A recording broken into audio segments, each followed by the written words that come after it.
The U.S. State Department approved a significant foreign military sale to the government of Croatia potentially worth $390 million. The sale includes 8 high-mobility artillery rocket systems and an array of related equipment. This deal is seen as a strategic move to bolster Croatia's defense infrastructure, reflecting the growing military collaboration between the U.S. and its European allies.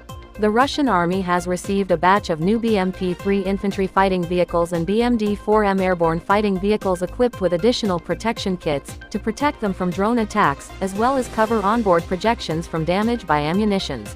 An Iraqi military confirmed on Thursday that the Iraqi forces downed a Turkish Aksunder unmanned combat aerial vehicle near the oil-rich city of Kirkuk. The Aksunder is a medium-altitude long-endurance drone designed for both surveillance and combat operations.